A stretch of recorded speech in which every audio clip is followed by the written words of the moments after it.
Good day and welcome to Psych Sense, where we make sense of mental health. And today we're going to be talking about what made you cry today. So what am I talking about here? What I'm really talking about is advice for parents. Advice for parents who want to learn a little more about what's going on in their child's life. And many parents sitting around at the dinner table will ask things like, "So son, how was your day?"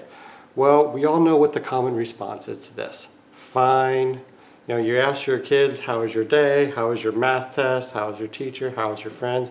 Pretty much what we hear is fine, good, and they move on. So what can you do to really pull out and learn more about your child's life? And also, why is this important? So let me start with the first part. How can we pull out some of the information about our children's lives? You know, one of the ways that we can do it is by asking very specific questions. And, you know, one of the ways that I've done that with raising my children is to ask them questions about their emotions. And talking about some traditions that I've had with them is driving them home from school. Very often we lived a decent distance from school, and so we'd sit in the car and they'd be in the back seat. And rather than asking questions like, how was your day, and hearing fine or good, I'd ask specific questions like, during recess, did you build a fort? Or asking questions like, you know, what happened to Joey today? Or things like that. The other thing you can ask is to get into some emotions. And my son and I did this thing that is kind of tongue-in-cheek, but I would ask him, what made you cry today? And I didn't really mean what made you actually cry. It was our silly way of asking each other, and he would ask me the same thing, of asking each other, what was the saddest thing? Or what was the most disappointing thing that happened to you today? And I'd also ask him, what made you laugh today? And sometimes I didn't literally mean what made you laugh. I meant, what was the happiest thing that happened to you today? What was the most fun thing that happened to you today? And as we explored this and would ask each other these questions, I would also self-disclose things that were sad or happy about my life as well. And this builds trust over time. And if you build trust, eventually your children will divulge more and more to you as they grow older. And it also demonstrates to them that it's okay, in fact, encouraged and fine, and can even be silly and playful to share your feelings with each other. If you have this rapport and you build up this sort of silly habit of saying what made you cry, what made you laugh today, eventually the day will come when your child actually did cry in a given day. And because you've built up this trust and created this openness, your child may actually tell you about it.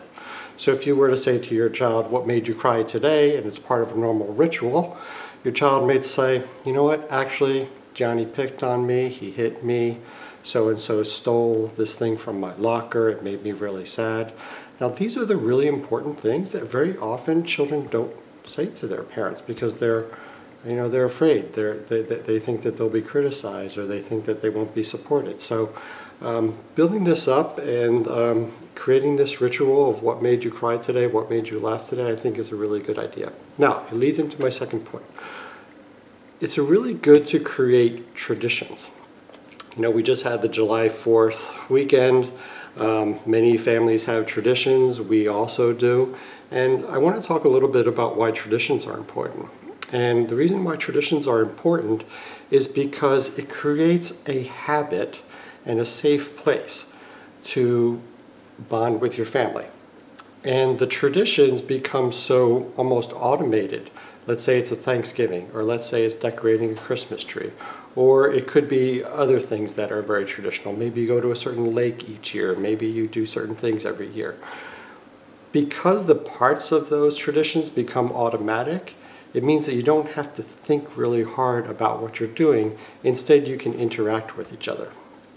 And often that means that you're going to be talking more, and these traditions are going to be established, and it creates a closeness between everyone, and it becomes something that you can actually pass on to others. And so to sum up, I encourage you to try this technique for drawing information out of your kids, what made you laugh, what made you cry, and also exploring other emotions and asking more specific questions rather than just how was your day.